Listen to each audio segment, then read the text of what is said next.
नमस्कार, मी निकिता. निकिताच रेसिपीमध्ये तुमचं खूप खूप मनापासून स्वागत आहे. तर आज आपण बनवणार आहोत हरभऱ्याच्या सोल्याची आमटी. तर चला बनवायला घेऊ. तर सर्वप्रथम आपण सोले सोलून घेऊ. मला सोले सोलायचा खूप कंटाळा येतो. त्यामुळे मी थोडे सोले सोलले आणि राहिलेले बाकीचे आईकडून सोलून घेतले. बघा, आईने मला सर्व सोले सोलून दिले. तर आता आपण सोले भाजायला घेऊ. तर सर्वप्रथम आपण कढईमध्ये सोले घालू. इथे मी कढईमध्ये 1 वाटी सोले भाजायला घातले आहेत. त्याचबरोबर मी 7 ते 8 हिरव्या मिरच्या पण भाजायला घातल्या आहेत. हिरव्या मिरच्या आणि सोले थोडे डाग पडेपर्यंत भाजून घेऊ आणि त्याचबरोबर मी 1 चमचा पांढरे तीळ घातले आहेत. माझ्याकडे तिळाचं कूट नव्हतं, त्यामुळे मी सोल्यासोबत आणि मिरच्यासोबतच भाजून घेतलं आहे. तुमच्याकडे असेल तर तुम्ही तिळाचं कूटच वापरा भाजीमध्ये.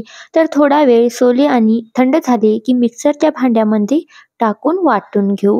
थोडं पाणी घालून याला बारीक असं आपल्याला वाटून घ्यायचं आहे. बघा, अशा पद्धतीने मी बारीक असं वाटून घेतलं आहे. तर आपण त्याच कढईमध्ये थोडं तेल घालू. तेल तापलं की त्यामध्ये जिरे जिरे छान तडतडू द्यायचे आहेत.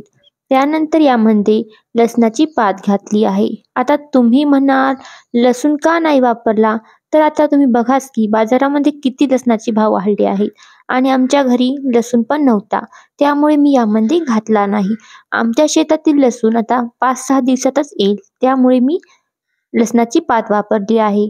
वाटलेलं हरभऱ्याच्या सोल्याचं पेस्ट घालू आणि व्यवस्थित असं थोडा वेळ भाजून घेऊ. त्यानंतर यामध्ये मी थोडी हळद घातली आहे.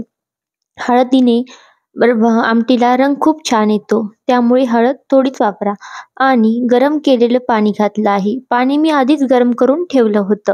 बघा, गरम कधी पण आमटी बनत असताना गरम पाणीच वापरा. त्याने आमटीची चव पण छान येते आणि उकळी पण लवकर येते.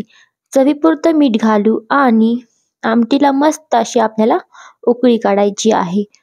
वरतून थोडीशी कोथिंबीर घालू. बघा, मस्त अशी आपली आमटी बनून तयार आहे.